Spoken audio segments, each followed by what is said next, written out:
On the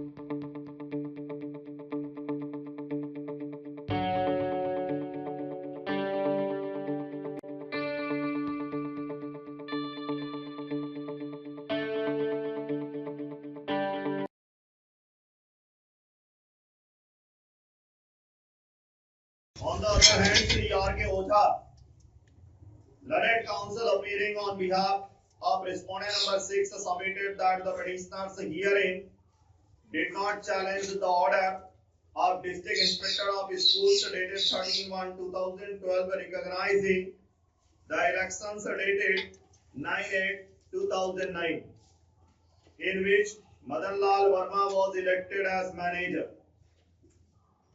It is only Pritam Singh and certain other persons and not the petitioners herein who have approached this court challenging the said order by way of writ petition number 38364 of 2012. It is further submitted that none of the petitioners herein have filed any objection nor have submitted any list of members before the authorized controller.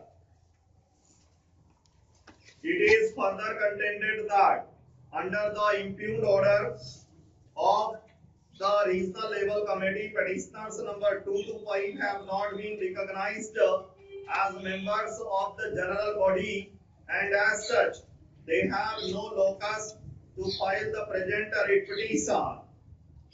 It is further contended that after excluding petitioners number 2 to 5, the petitioner number 1 is the only member out of electoral college of 149 members who has asserted the validity of the elections dated 2/1/2013 held by the authorized controller.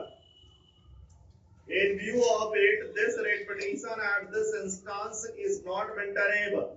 In view of the judgment of this court dated 7/9/2010 in a special appeal number 1380 of 2008, Rajveer Singh versus State of UP and others. It is further submitted that in any case, it is not a fit case for interference under Article 226 of the Constitution of India, and petitioners should be relegated to the remedy of filing suit. I have examined the submissions made by learned counsel for the parties and perused the record. I first proceed to examine the argument of learned counsel for the respondent regarding maintainability of the writ petition at the instance of the petitioners.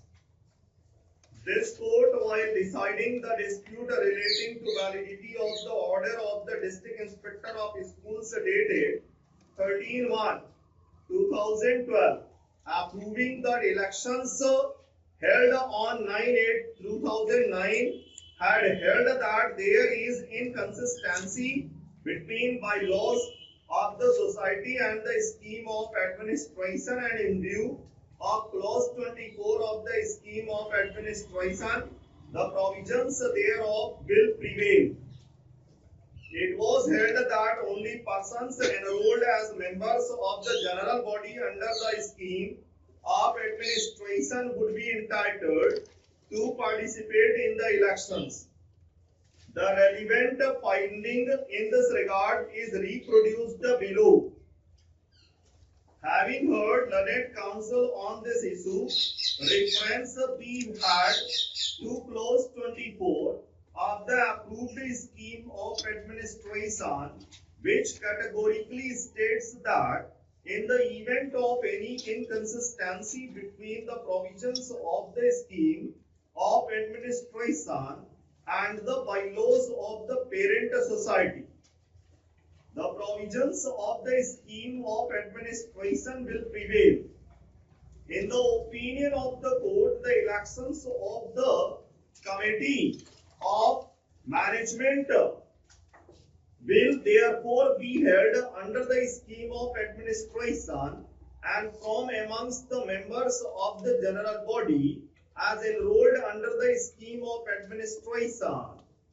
Clause 24 has been incorporated clearly in view of the overriding effect given to a scheme of administration as per section 16A of the UP Intermediate Education Act 1921.